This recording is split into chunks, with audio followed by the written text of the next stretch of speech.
Over 115 countries in the world, including nearly all developed countries, have systems in place that allow their citizens in the diaspora to vote. The Nigeria diaspora is one of the largest African immigration population in the world, accounting for around 20 million people as at 2019. Two-thirds of 48 countries in the sub-Sahara allows for certain form of voting by citizens resident abroad, excluding Africa's largest democracy, Nigeria, which along with Liberia remains one of only two countries in West Africa without constitutional license for external voting. Angolans living abroad will for the first time be able to vote during the August 24th election. Section 77 and 117 of the Constitution restrict the right to vote to only persons residing in Nigeria. The expansion of the right to vote to Nigerians resident in other countries has been advocated for years without results. In March 2022, a bill to amend the Constitution to allow for diaspora voting was rejected by the National Assembly. Of the 390 federal lawmakers who were present during the plenary, only 87 votes were in support.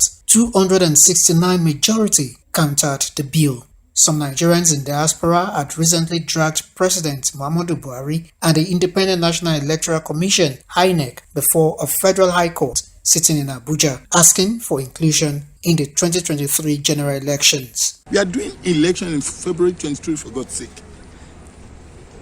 So INEC will have to produce their PVC.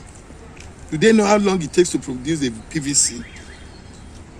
INEC will now have to display another voters registration to be sure that their names are there. A diasporan, Okechukwu Ezeokoli, opines that disenfranchising Nigerians on the altar of residency is a disservice to democracy. I'm a citizen of Nigeria, okay? And so to disenfranchise me because right now I do not have my feet in Nigeria, it's really an aberration. So as we're building the infrastructure and capacity for this, ultimately it's going to get to the point where we're also going to develop the capacity to vote from wherever we are.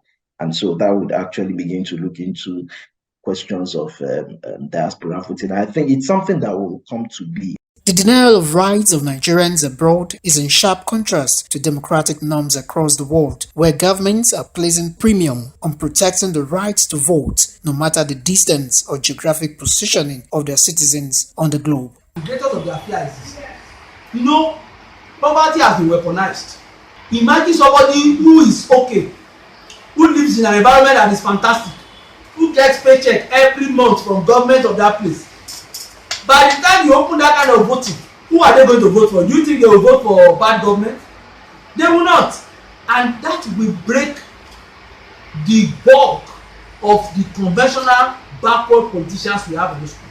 Notwithstanding the 2023 elections fast approaching, Nigerians will continue to be among few citizens left in the world who give up the right to vote once they step outside their country. There are hopes, however, that things may turn around eventually, as the dream of diasporans to participate in the country's electoral process may have received some boost as the presidency and INEC have agreed to work on the technical areas of developing a policy when all legal encumbrances are eventually removed. INEC Chairman Professor Mahmoud Yakubu has called for support from the presidency to expedite the legal processes as well as harness data of Nigerians living outside the country. Looking beyond 2023, there is strong belief that any day the political elite gets determined to effect the necessary changes for common good, Nigeria will join the League of States that respect the rights of our citizens abroad to vote.